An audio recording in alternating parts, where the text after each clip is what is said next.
Por dentro do esporte. Por dentro do esporte. Oi, tudo bem? Vamos chegando à reta final do primeiro turno e aqui no podcast Por Dentro do Esporte sempre falamos sobre o desempenho do Cuiabá no Brasileirão. Eu, Genison Viana, comentarista da Rádio Conte, tenho sempre ao meu lado João Roberto. Olá, Genison, é sempre um prazer estar contigo aqui para falar sobre o Dourado, Cuiabá que tá bem, por que não chamar de Cuiabair? No 17º episódio, vamos falar da vitória do Dourado contra o Colorado pela 17ª rodada do Brasileirão. Ouvimos um trecho da entrevista do técnico Antônio Oliveira, que chegou a mais uma vitória no comando do Cuiabá. Hoje também tem nossa agenda PDE, com o próximo compromisso do Dourado e a data do nosso próximo episódio. Cuiabá, como o João falou, dos últimos 5 jogos, 4 vitórias e um empate. Venceu o Santos, empatou com o Bahia, venceu Fortaleza, São Paulo e Internacional. Em Porto Alegre, são 16 pontos como visitante. Já são 25 pontos na primeira parte da tabela, a melhor campanha do primeiro turno na história do Brasileirão, ultrapassando os 24 pontos conquistados em 2021. Uma vitória que não foi tranquila, mas que ao final colocou a cerejinha no bolo desse grande trabalho que o Antônio Oliveira vem fazendo nessa sua segunda passagem no Dourado. João, sobre o jogo, gostou? O que você tem a dizer dessa sequência do Cuiabá, uma sequência histórica, podemos dizer? Então, né, Genison, gostei pelo resultado, mas assim como no episódio anterior, 2 tempos bem distintos. Dessa vez é uma diferença bem mais ampla, como foi Cuiabá e São Paulo na Pantanal. Primeiro tempo, o Internacional teve um domínio impressionante, posse de bola de 87%, 88%. O Cuiabá poucas vezes passou do meio de campo, diferente contra o São Paulo, que até chegou a avançar algumas partes, até tentar transformar algumas chances em finalizações. Porém, o Inter pressionou, o Internacional foi em cima, conseguiu o gol, mérito, porque tava jogando de uma maneira impressionante o volume de jogo diante do Cuiabá. O Cuiabá parecia que tava sendo um time completamente defensivo, usando um termo aí do boxe, né? Um sparring pro lutador ficar golpeando. Mas a fase da equipe tá tão boa que num lance, né? Uma bola parada, o Cuiabá achou o gol de empate porque não tinha até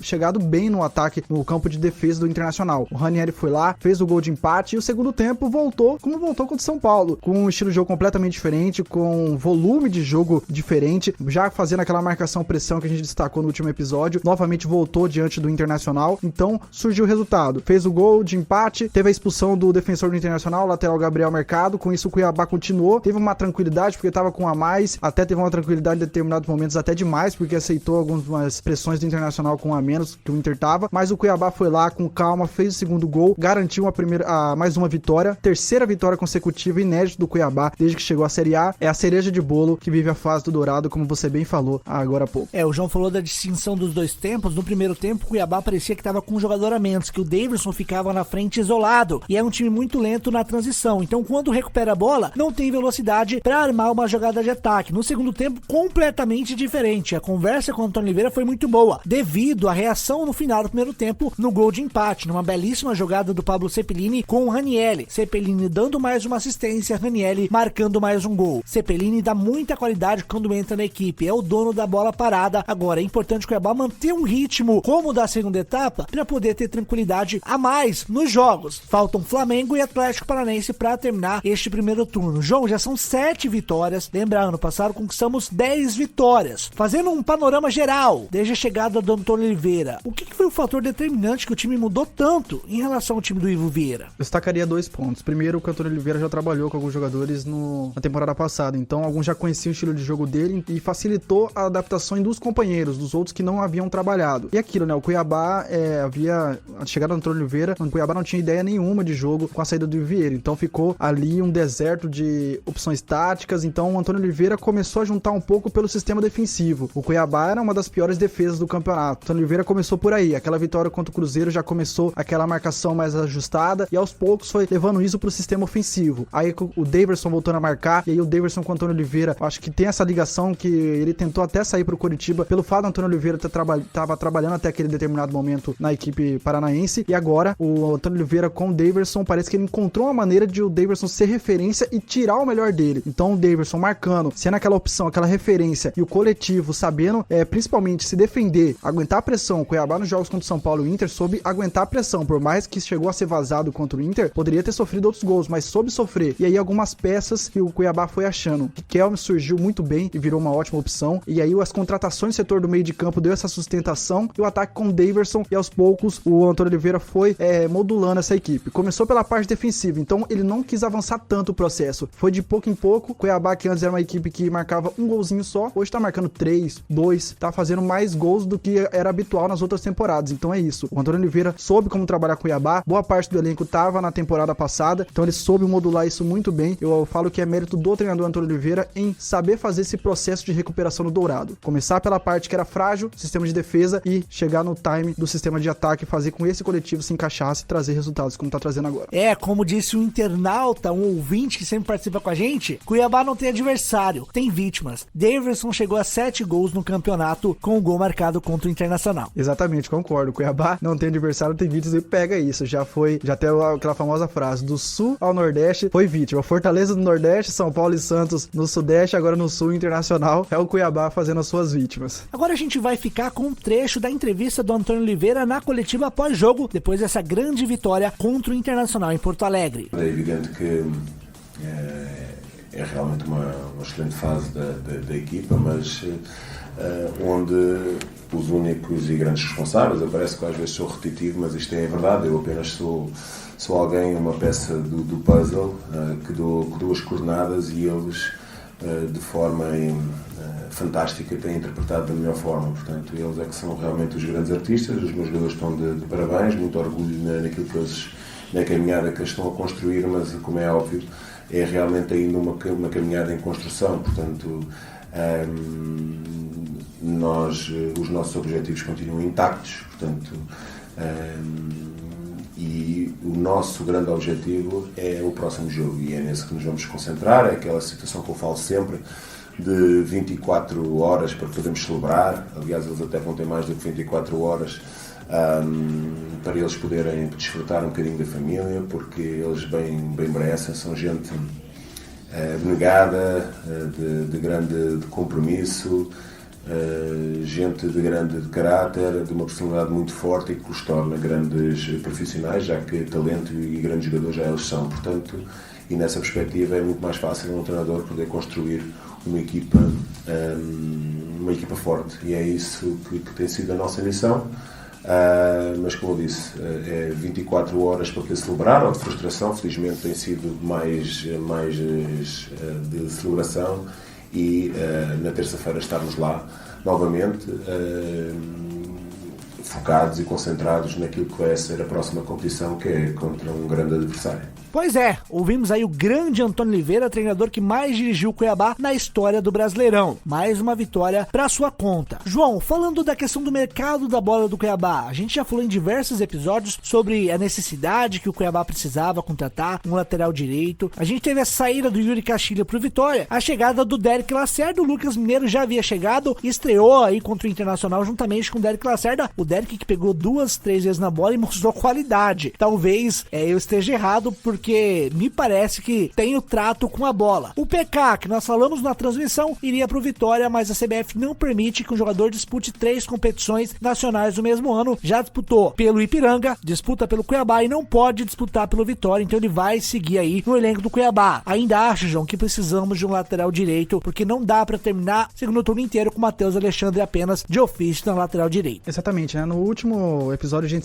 eu citei o nome do Nicão, mas eu acho que são nomes que a gente fala que são grandes jogadores, mas que o Cuiabá não olha tanto para jogadores de nomes que já fizeram algumas referências. Tanto é que para lateral direita eu tinha 2 nomes em mente que poderiam pintar, o Nino Paraíba e o Igor Vinícius, que tá no São Paulo. Por mais que o torcedor São Paulino não é muito fã dele, mas acho que pro Cuiabá, para suprir essa ausência, até porque não tem outra opção pro Matheus Alexandre, e ainda acho que o Matheus Alexandre não é um lateral direito completo, então pode ser que alguns jogos tá atuando bem. Temos que dar mérito também para ele, tá atuando muito bem, mas eu acho ainda que ele deixa a desejar no ofício que tem lateral direito. O Cuiabá pode ir com opções melhores. Agora, por contratação, trouxe o Lucas Mineiro, que é, na minha opinião, mais do mesmo setor, então já tinha bastante volantes. O Cuiabá tem vários volantes: o Ronald, Fernando Sobral, Ranieri, Denilson, Felipe Augusto e agora o Lucas Mineiro. Trouxe um Cleison, algum que já passou pelo Cuiabá, foi até a mesma coisa com o Jonathan Cafu, que tinha passado pelo Cuiabá, retornou. O Cleison foi assim, então o Cuiabá às vezes dá essa de jogadores que já passaram pelo Cuiabá anteriormente e retornar. Agora o Derek Lacerda, você falou, pelo que a gente viu pela primeira impressão, aquela famosa frase, a primeira impressão é que vale, ter um requinte de qualidade melhor que o Yuri Castilho.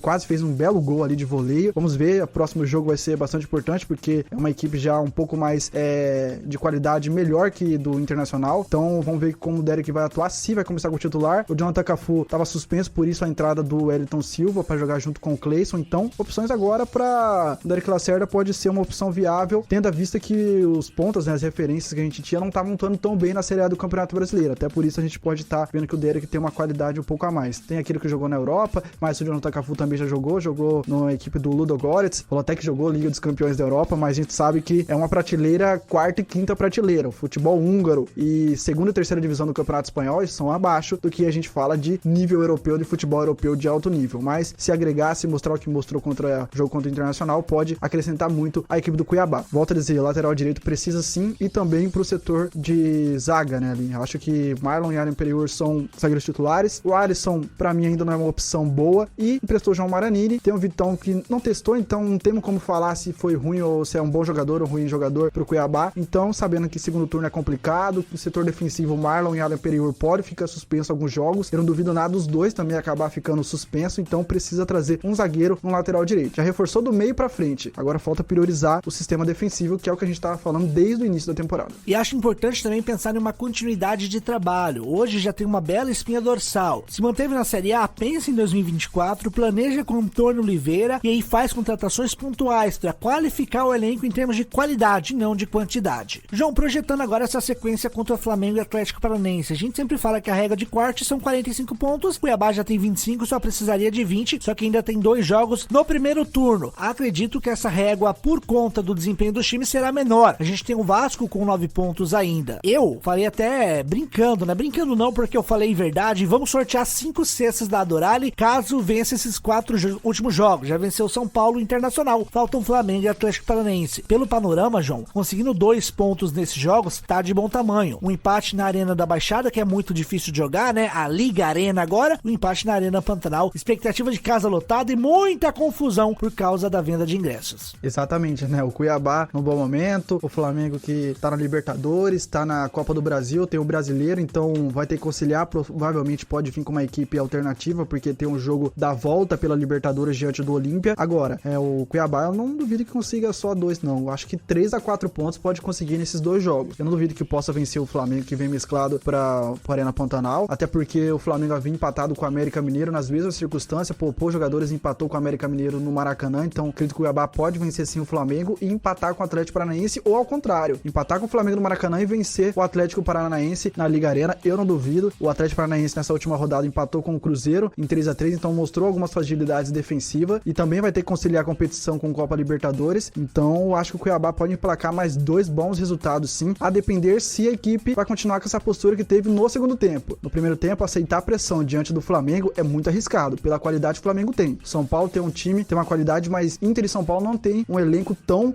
vasto de opções ofensivas no meio de campo que o Flamengo tem, então é arriscado essa situação que o Antônio Oliveira faz no primeiro tempo. Com o Atlético Paranaense pode funcionar, até porque o Atlético jogando na sua casa, um gramado sintético, mas o Cuiabá gosta de lidar com uma pressão assim, mas um adversário que não tem tanta qualidade como o Flamengo tem. Então acho que o Antônio Oliveira deve repensar essa ideia de jogo que ele tem para as 2 etapas contra o Flamengo, mas acho que nesse estilo com o Atlético Paranaense pode funcionar novamente. Excelente, imagina somar 4 pontos e a 29 pontos, terminar ali na primeira parte da tabela, vai ser muito legal. Não teremos palpite PD neste episódio, mas vamos dar os nossos pitacos, porque estamos em uma fase muito boa, quem sabe a gente não acerta. Olha, vamos ver se vai abrir o setor oeste superior para termos aí um recorde de público na Arena Pantanal. Eu não descarto isso, porque há uma grande mobilização dos flamenguistas, inclusive, estarem na Arena Pantanal no domingo, dia 6 de agosto, véspera do aniversário desse que vos fala, dia 7 de agosto. Meu palpite, João Roberto, 2 a 2. Meu palpite, 2 a 1 pro Cuiabá.